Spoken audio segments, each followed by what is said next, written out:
Glória a Deus, amém? Amados irmãos, estamos aqui na nossa campanha baseada no livro de 2 Reis, capítulo de número 7. 2 Reis, capítulo de número 7.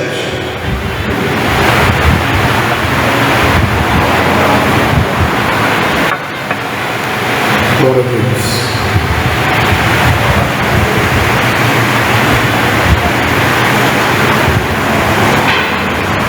Pode encontrar, amém? Diz assim a palavra do Senhor. Então disse Eliseu: ouve a palavra do Senhor.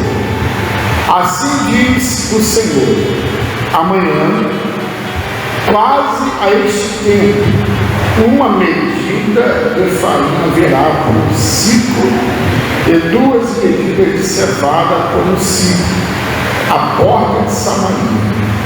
Porém, o capitão, em cuja mão o rei se encostava, respondeu ao homem de Deus e disse: eis que ainda que o Senhor fizesse jangar no céu, poder-se-ia fazer isto? E ele disse: eis que o verás com os teus olhos, porém daí não comerás. Amém? Presta atenção.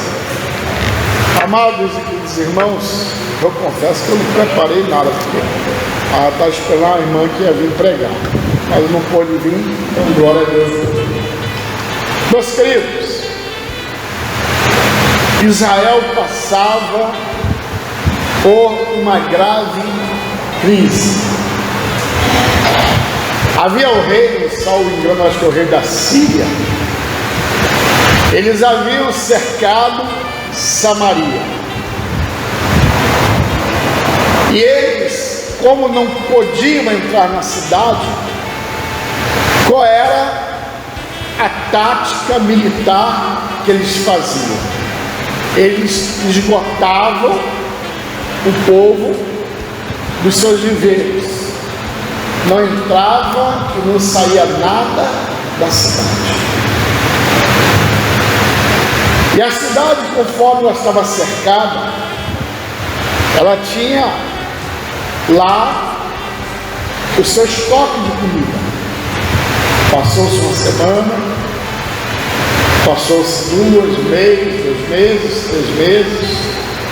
Salvo engano, eu acho que foram 6 meses cerca a Samaria. E começou a faltar comida, começou a faltar tudo para aquelas pessoas. E a Bíblia diz aqui no capítulo 6 que a fome era tão grande que eles comiam esterco, cocô de pombo. Eles tinham comercializado o cocô de pombo para as pessoas poderem comer. E se não bastasse isso, a situação era tão calamitosa que 2 mulheres chegaram a combinar entre si de comer os seus filhos. A primeira deu o filho para comer, elas cozinharam o filho, comeram aquela criança, ou seja, não foi só o canibalismo, porque o canibalismo é algo terrível, mas primeiro comeu o próprio filho, a própria criança. E quando chegou na vez da outra comer, a outra escondeu o filho e não deixou cozinhar o seu filho. E nisso o rei ia passando pelo muro, e as 2 estavam numa contenda, numa briga, para ver agora se iam cozinhar o filho da outra. Não, aí ela chegou: rei,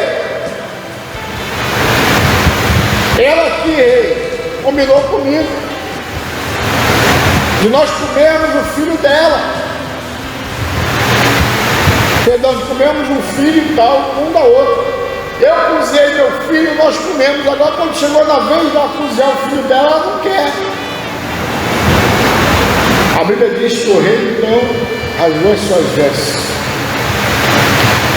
E mandou buscar Eliseu, porque segundo o rei entendia que o culpado disso tudo que estava acontecendo em Israel era culpa de quem? De Eliseu. E Eliseu, como estava em sua casa, ele disse assim para o seu moço: olha, estão vindo falar comigo. E logo após, os pés, eu já ouço o barulho dos pés do homicida. O homicida era o rei. E a Bíblia diz então que quando o mensageiro chega na casa de Eliseu, Eliseu manda mensagem para o rei dizendo: então disse Eliseu: ouve a palavra do Senhor, assim diz o Senhor, amanhã quase este tempo, uma medida de farinha haverá por um ciclo, e 2 medidas de cevada por um ciclo, e a porta de Samaria. Samaria era uma cidade rica, uma cidade grande, uma cidade próspera, uma cidade onde as pessoas não passavam fome, era uma cidade cosmopolita na época, como se dizia. Porém, devido àquele cerco, como eu já falei, as pessoas estavam aqui passando fome. E às vezes, irmãos, a gente para e pensa: isso é difícil, né? Não. A gente vê que aqui pertinho da gente, na Venezuela, não sei se é verdade, mas foi uma notícia que chegava que na Venezuela as pessoas estavam comendo lixo, procurando lixo para comer, carne podre, resto de carne podre, as pessoas comendo. Dizem que lá, não sei se é verdade, até os cachorros sumiram da rua, porque o povo passando fome, o cachorro virou leitão assado. E a gente vê que a Venezuela é um país rico, um país que está sobre uma das maiores, se não a maior reserva de petróleo do mundo. E o povo passando fome. A fome é uma coisa que quando ela chega, ela leva as pessoas ao desespero. Eu estava vendo tem um tempinho já, eu vi tem um tempinho, no History Channel, um documentário falando sobre os imigrantes americanos que estavam tentando chegar ao oeste. Iam aquelas caravanas, acho que o pessoal já viu aqueles filmes, né, de Velho Oeste, aquelas caravanas, né, dos imigrantes indo para aquela região da Califórnia, Los Angeles, eles tentando atravessar. E nesse documentário teve uma caravana daquela que se perdeu do restante. Eles passaram o inverno naquelas montanhas rochosas dos Estados Unidos. E aí disseram que a fome era tão grande que aquelas pessoas estavam passando, que eles cometeram canibalismo. As pessoas que morriam, eles comiam aquelas pessoas. E depois, quando ainda não tinha mais nada para se comer, eles cozinharam as botas para comer o couro da bota, solado, tudo, por causa da fome. A fome é algo terrível. A fome, ela nos leva a fazer loucura. Não é aquela fome que a gente chega em casa do trabalho, cansado, está com aquela fome, você quer comer, né? Imagina você ficar 30 dias, 15 dias sem se alimentar. Bate o desespero. É o que aquelas pessoas estavam vivendo. E quando a palavra do profeta chega e diz que no dia seguinte haveria mudança, os preços iriam baixar a tal ponto que a comida ia valer pouco. Aquele homem que era um capitão, que era alguém tão importante, que a Bíblia diz que o rei se encostava nas mãos daquele capitão. Sabe o que quer dizer isso? Todo governo, ele, para ser governo, ele precisa, antes de tudo, ter apoio dos militares. E por que, pastor? Porque se os militares quiserem, eles derrubam o governo.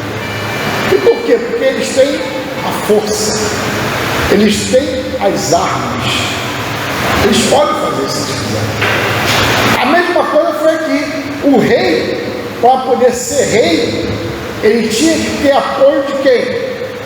Dos militares. E a Bíblia diz que o rei, ele se encostava na mão desse capitão. Então esse capitão era alguém de muita influência e muito poder naquele reino, lá em Samaria. Só que a incredulidade dele fez com que a palavra do homem de Deus se voltasse contra ele. Quando disse: olha, você vai ver, mas dali você não vai comer. E aí muitas vezes, irmãos, nós deixamos de viver o melhor de Deus para as nossas vidas, porque nós somos incrédulos.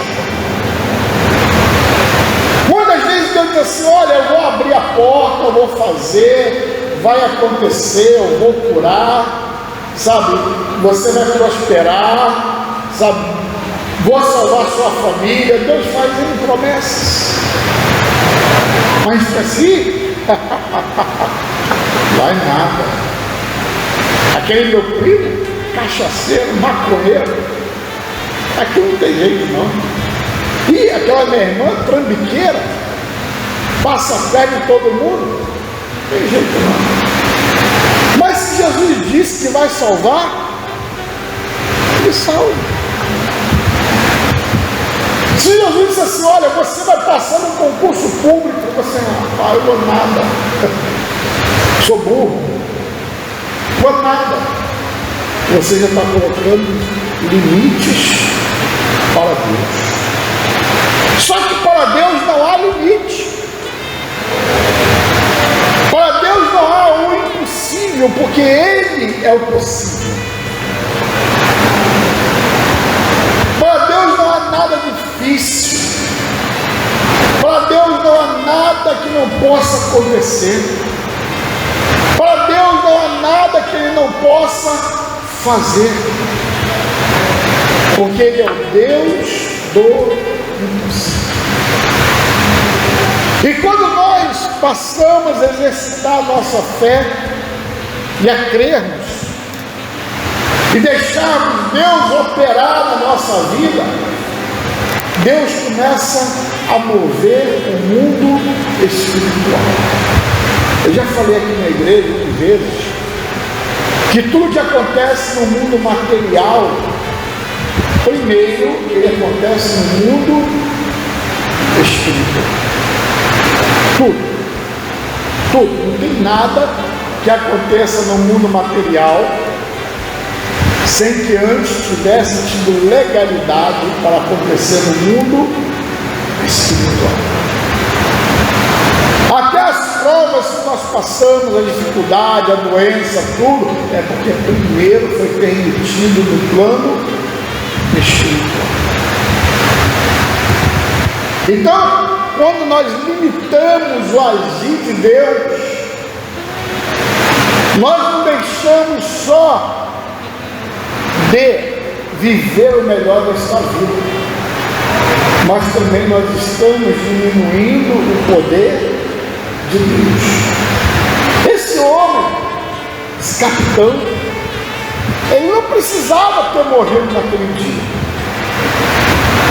Esse capitão, ele poderia ter comido melhor, vivido melhor naquele dia, e não viveu por quê? Porque ele quis impor limite ao poder de Deus. Irmãos, Deus não é igual a água. A água a gente coloca no copo e ela toma forma da água. Não. Deus ele vai agir na nossa vida, na sua vida, de maneira diferente. Não necessariamente da forma como Deus abre a porta para um, Deus opera na vida de um, é que Deus vai operar na vida daquele outro.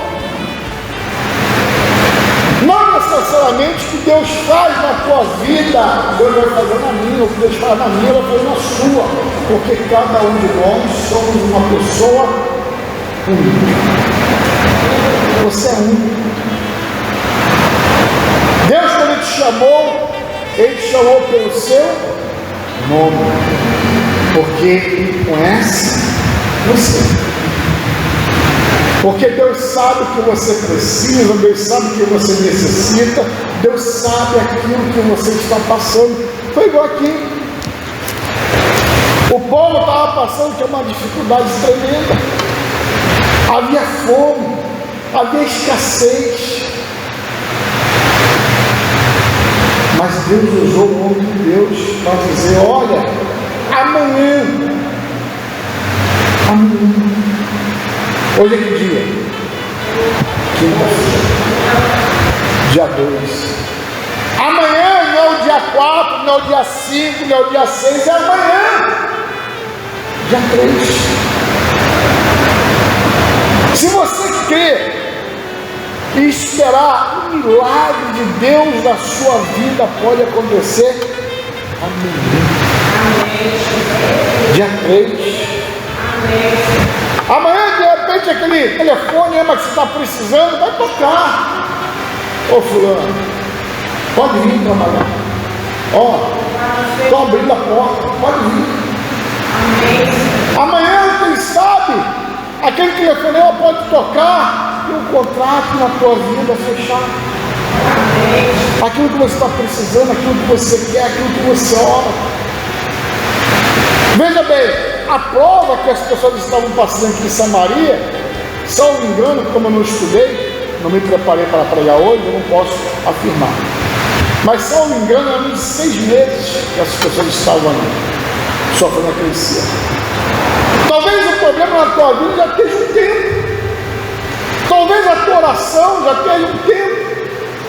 Você pode estar orando 1 mês, 2 meses, 3 meses, 1 ano, 5 anos, aguardando esse milagre na sua vida, aguardando isso que Deus está pedindo para você essa semana. Eu estava conversando com o diácono Roberto, eu falei assim para ele: Beto, quando Deus me deu a espinha é novinha, Deus me deu um presente, e aí eu estou satisfeito, eu gostava daquele carro, amava aquele carro, todo satisfeito. Aí eu tenho um canal no YouTube, aí alguém comentou no meu canal, eu sabe comentar no canal, que vídeo é esse? Aí eu fui assistir o vídeo, eu já até contei esse testemunho aqui na igreja, eu fui assistir o vídeo. Aí quando eu assisti o vídeo, eu lembro como no vídeo, né? Eu estava no carro que eu tinha, que era uma Meriva, e aí passou umas novinhas aqui na rota do Abacaxi, não tinha nem os viadutos ainda, eu acho que não tinha viaduto. Não, já tinha já. Aí passou as novinhas na minha frente, eu estava no sinal, eu ia do lado, aí eu falei assim para Deus: Deus vai me dar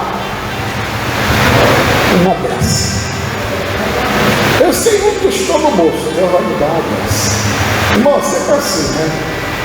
Milagre do Deus, porque eu nunca tive dinheiro, eu sempre duro, e Deus sempre abriu a porta. Eu não tinha um tostão no bolso, assim, Jesus, é essa.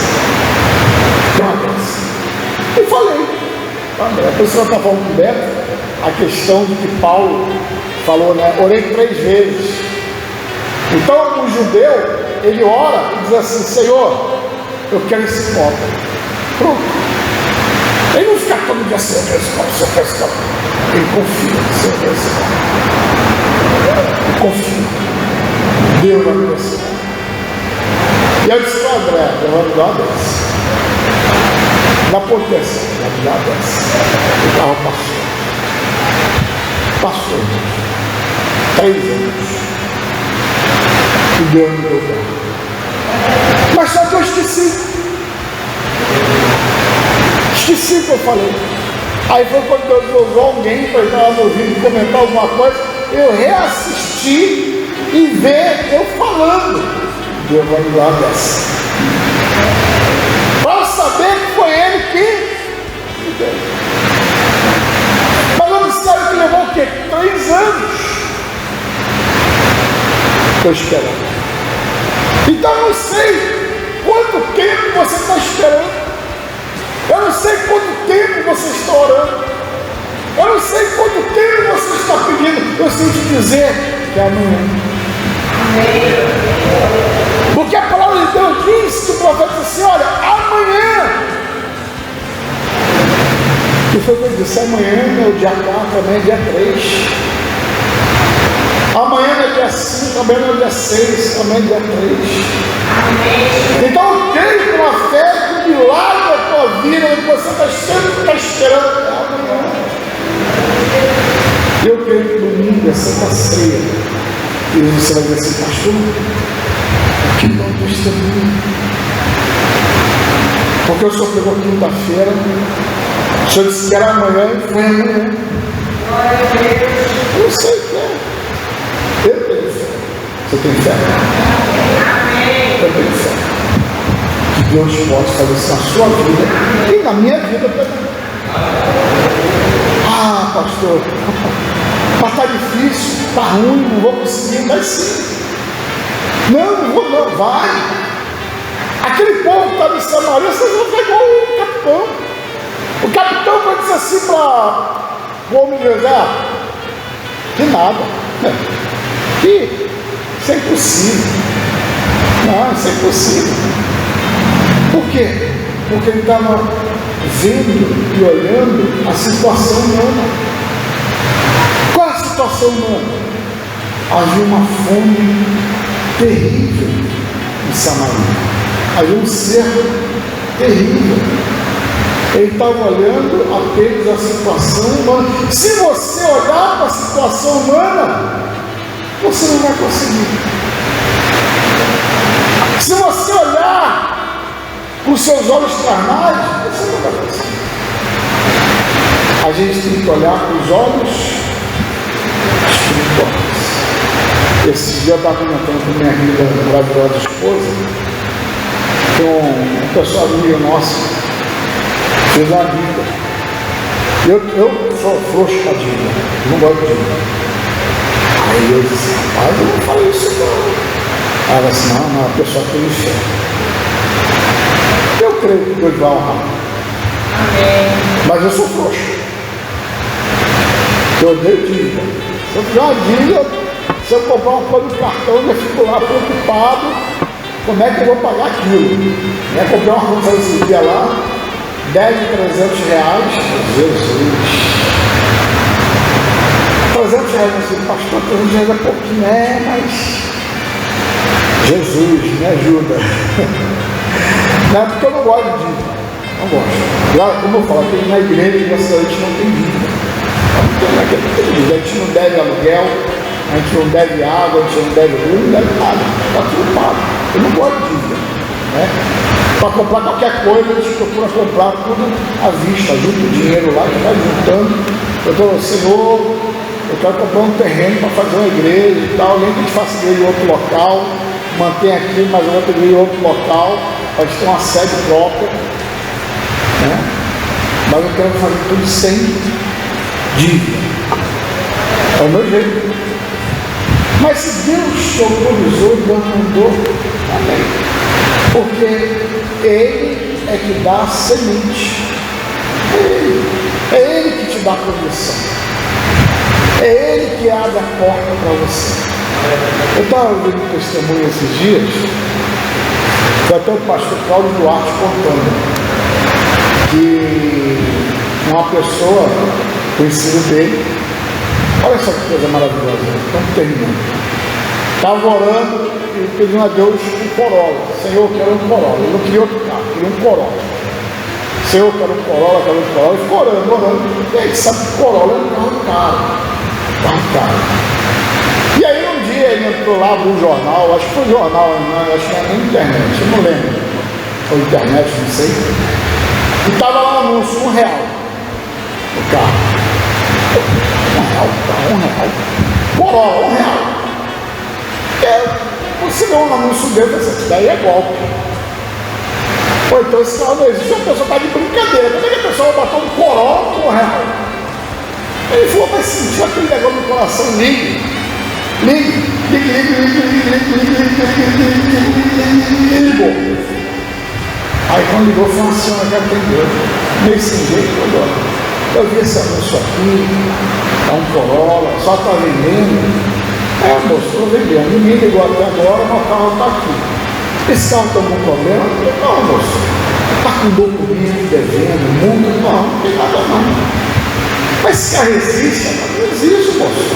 Posso ir? Posso, pode. Não vou perder meu tempo, não, o carro está aqui, só pode vir aqui. R$1 o carro. E aí, quando ele chegou lá fazer o carro, o pastor Cláudio Duarte, então, esse rapaz foi fazer o carro.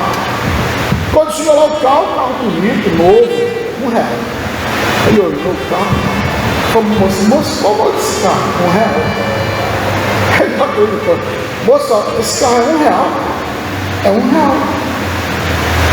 Aí, mas por que, moço, R$1 um carro desse? Sabe o que é? É o seguinte, eu sou idosa e meu marido morreu e deixei esse carro aí. Aí pensou, o cara não sabe dirigir, né? Quer ver meu carro com R$1. Ah, não. É que depois que ele morreu, aí apareceu uma mulher aqui na porta dizendo que era a mulher dele também, o segundo casamento dele. E aí ele entrou na justiça para poder ver os bens que ele tinha para dividir. Só que o único bem que meu marido tinha no nome dele é o carro. Ele não tem mais nada, só tem esse carro para dividir com ela. E aí, já que o juiz mandou dividir o carro com ela, eu estou vendendo o carro para dividir o dinheiro com ela. Uau! 50 centavos dela, 50 centavos dela. Rapaz, quando Deus te abençoar, Deus abençoa. Aí te conta as coisas assim, sabe? É coisa de doido, né? Mas quando Deus te abençoar, Deus abençoa. Quando Deus abre a porta, Deus abre a porta. Testemunho meu, pessoal. Eu estava até brincando, falando com a gente, foi até ontem, antes de ontem, contando os casos lá quando eu trabalhava em empresa. E aí uma vez eu discuti com o patrão numa reunião, patrão mesmo. Aí discuti assim, né? Ele queria cortar um benefício, eu disse, não, mas está errado e tal. Resultado, ele ficou quieto, ele não falou nada, ele foi esperto, teve inteligência emocional. Eu trabalhava de manhã, já há muitos anos, eu trabalho sempre há 10 anos. E aí um dia eu cheguei atrasado, quando eu cheguei atrasado, ele mandou me botar tarde, que eu tinha que trabalhar tarde. Eu não queria, aí ele pegou, me chamou, falou, vamos fazer um acordo para me sair da empresa. Não queria mesmo, não ia crescer a empresa. Aí fiz um acordo, mas foi naquele tempo de Fernando Henrique Cardoso, foi em 94.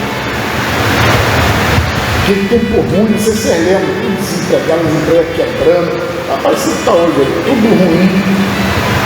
E aí eu preocupava, Jesus, eu tinha 23 anos, o que eu vou fazer agora?